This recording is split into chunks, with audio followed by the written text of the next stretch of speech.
In a quiet village nestled among green hills, there lived a man named David. Everyone knew him, but not for a good reason. David had a short fuse. Even the smallest things could set him off, and when he got upset, he'd say hurtful things he didn't mean.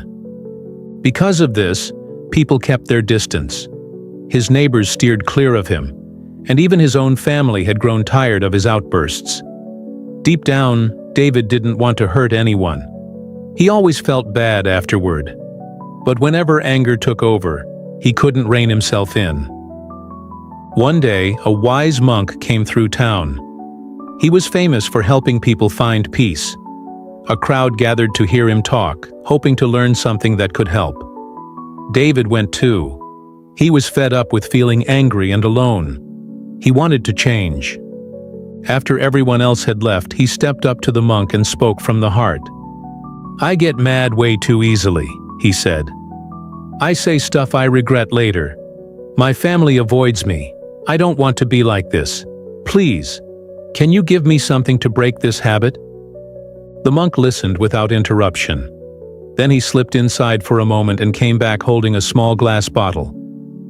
"Take this," he told him.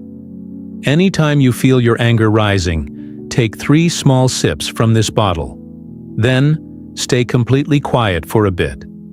Do this every time you feel upset." David accepted the bottle and thanked him. The next morning, someone cut in front of David in line at the bakery. His anger flared, but then he remembered the monk's advice. He grabbed the bottle from his pouch, took 3 slow sips, and held his tongue. He didn't say a word. A few minutes later, the anger faded. He kept up this new routine every day.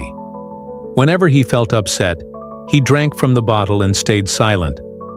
Gradually, he noticed a shift, not just in his mood, but in how people interacted with him. His home felt more peaceful, and his family spoke to him more gently. After 10 days, the bottle was empty. David went back to the monk, grateful. "Your remedy worked," he said. "Every time I used it, my anger disappeared. But now I'm out. May I have more?"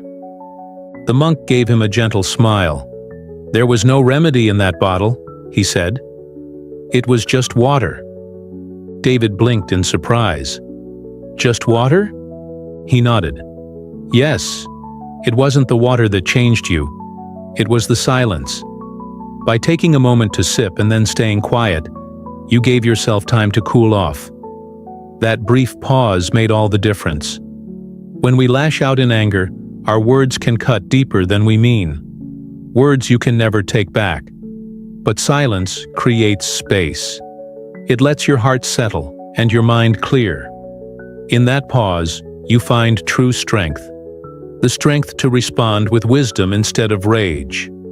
That's where real change begins. From that day forward, David didn't need the bottle. He had learned the power of pausing and self-control. Whenever anger started to rise, he simply held his silence and let the moment pass.